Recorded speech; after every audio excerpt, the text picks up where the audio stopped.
bakka raayitii kanarratti filattan achi booda guutuu isaatti guddisuu fi bakka kana tuqxan. Achi booda isa kanaan guddiftanii jechuudha. Akkanatti harka keessaniin itti tolfattanii booda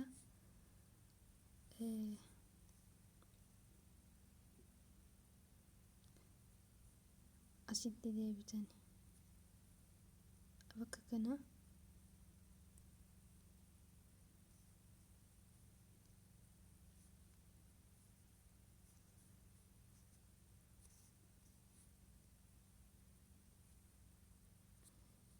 kunoo isa kana jechuudha. Erga as tuqxanii booda as tuqxanii ammallee bakka kana tuqxanii asirratti filattan kanarratti jechuudha. Achi boodaanii raayitii kanatti gootanii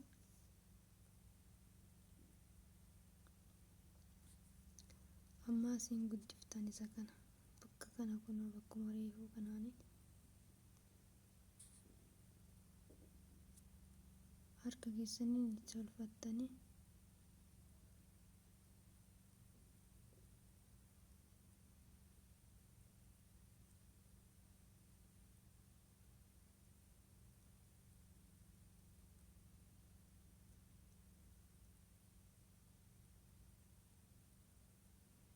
bifa isaa yoo jijjiiruu barbaaddan kunoo as tuqxan kanan bantan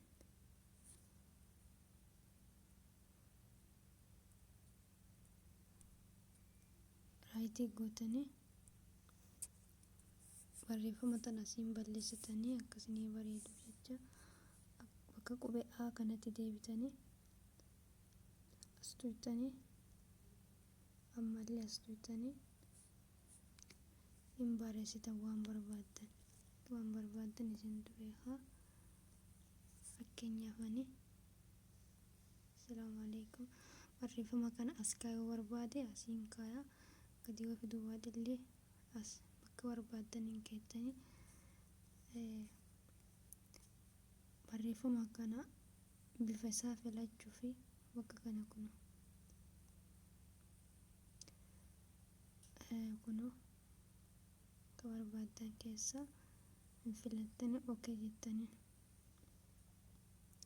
ammas barreeffama kana akka fakkeenyaaf kunoo kuni guddisaa kuni akka ciisu godha kuni jala sarara kuni irraa haqaa jechuudha.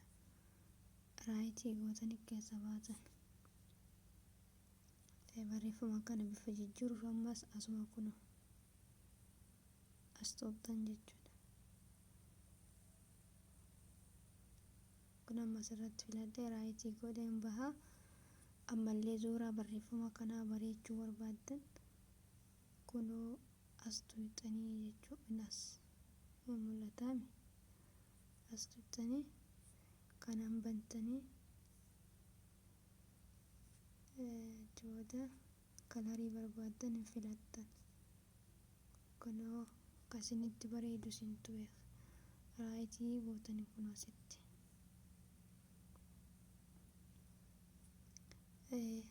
amma barreeffama biraallee yoo barreessu inni kan asumatti dhiifnee ammas kunoo asitti deebinee asiin barreessinaa jechuudha.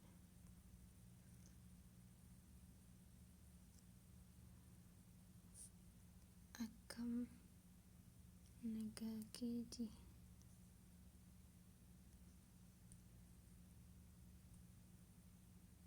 bakka barbaaddan kaayuu dandeettanii jechuudha. Barreeffama akka reef jennetti hin filattu ammoo inni isinitti argisiisu akkaataa suuraa finne asirra kennu suuraa barbaanne gaalarii keessa finne gubbaa kanarra kennu yoo barbaaddan as tuqxanii fiduu dandeettan kunoo asiin jechuudha. Yookaan immoo bakka eda'uu jedhu kana yoo tuqxan gaalaarii galchaa yeroo baay'ee asiin fayyadama. Yan amma suuraa kana anuma barbaade godhaa jira. Amma isinis waan isinitti tolu gochuu mirkaneessan. Asitti yoo barbaadan saayizii isaa filachuu dandeettan. Anuma kanarratti filadha.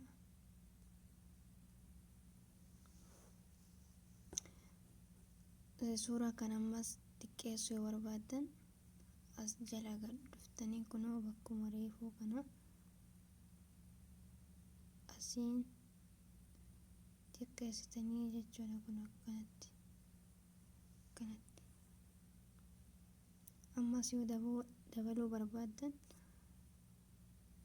bakka kana akkana gootaniiti as deebitanii fiddanii jechuudha. Deebitanii kunas ammallee kama aappii kana keessa jiru yoo fayyadamuu feetan immoo as tuutan kunas waan akka urjii eda'uu ofirraa qabu kana tuutan kun akkanatti ni baha. Fakkeenyaan kanaa fiduu raayisii gootanii irraa baatanii bifa waan kanaa jijjiiruu barbaadani kunas asiin jijjiirtanii jechuudha. Hayyee ammallee yoo achumatti deebi'uu barbaadan asirra gootanii kun ammallee kunis hin jira jechuudha. Guddisuu yoo barbaadan kunas kunin guddisaa jechuudha. Waa maraayyuu barreeffamaas suuraas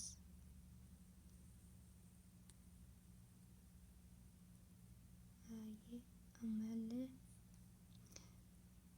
suuraa isaa yoo jijjiiruu barbaadan xaarafa isaa jechuudha. Asiin banaa gootanii kun asiin akkanatti guddisuu fi xiqqeessuus dandeettanii jechuudha. Eega biraa barreeffama kana sararaatti godhuuf jechuudha. Fakkeenyaaf dhiifaman fakkeenyaaf asitti deebinee akkana barreessuu bakka kun kanatti sarara kana fidannaa jechuudha. Amma halluu isaa jijjiiramee jira. Ammallee akka guddate barbaadan kun asiin guddisuu ni dandeettan. Asiin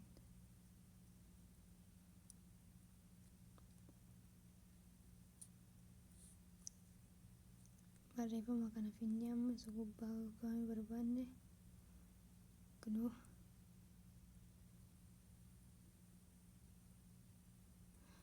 akkanatti fayyadamuu dandeenya jechuudha. Argitanii anuma isinumatti argisiisu malee waa hojjechuu barbaadeetii miti. Si waan barbaadan asitti hojjettanii guuttanii booda erga geessitanii booda seef bakka sheerii kanan tuuttanii sheer yookaan immoo seef hin gootan jechuudha. Kun sheer yookaan seef gootanii asilleen seefii gochuu ni dandeettan. Isa kanaan jechuudha. Kun seef as imeeji jedha. Amma mee ofii kenna gabatee hojjetatu isin argisiisa. Hojii tura. Kana asirraa ni hidna dileetii so inni hidna. Booda dakkana gad dhufna. Sirriitti ilaala. Erga bakka kana tuuttanii booda as tuuttan. Booda as tuuttan. Akkanatti.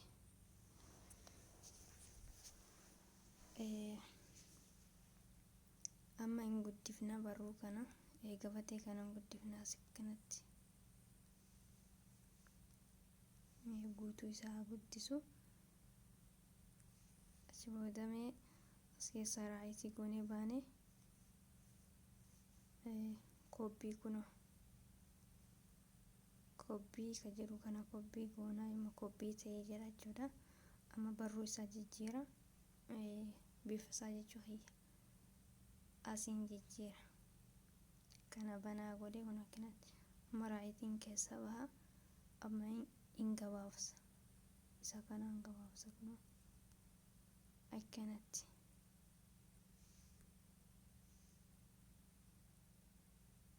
harka keessaniin tolfattanii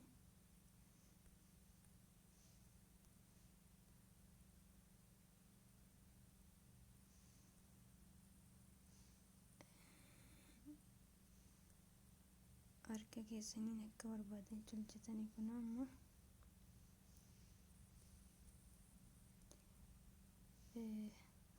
ammallee koobbii goonaa jechuudha. Bifa jijjiirraa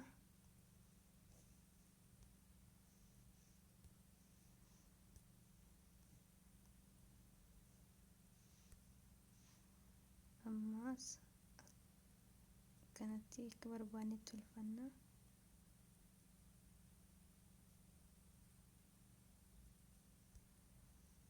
Ammas yoo barbaadan tolchuu barbaadan ammas kobbima gootanii halluu isaa jijjiirtanii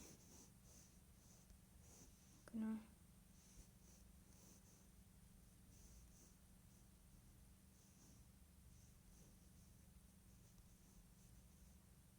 haala kanaan jechuudha.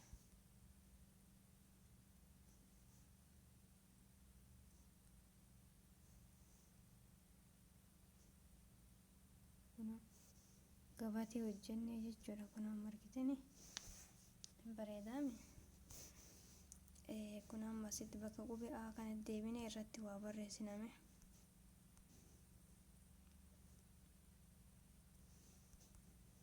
assalaamu alaikum warahmatullahi wabarakatuh. Barreeffama kana tartiibatti deebisnee kun ammoo haala reefuu jenne saniin akka barbaadanitti barreeffama barbaadan irratti waan barbaadan barreessitanii suuraa keessan fidachuu dandeettu. Kun suuraa asiin fidatta suuraa waan barbaadan isintu beeka.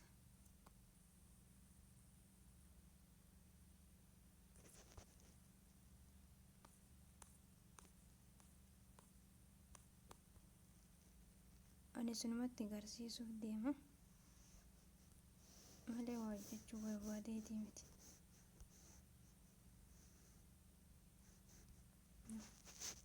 Kanatti hojjetattanii jechuudha akka barbaadanitti. Yoo barbaadan suuraa gara gubbaa keettanii barreeffama gara jalaa, yoo barbaadan barreeffama gubbaa suuraa gara jalaa yookaan jidduu akka barbaadan. Olii gad oofuu immoo quba keessaniin gochuu dandeetta. Isin eegalee yaada galatooma.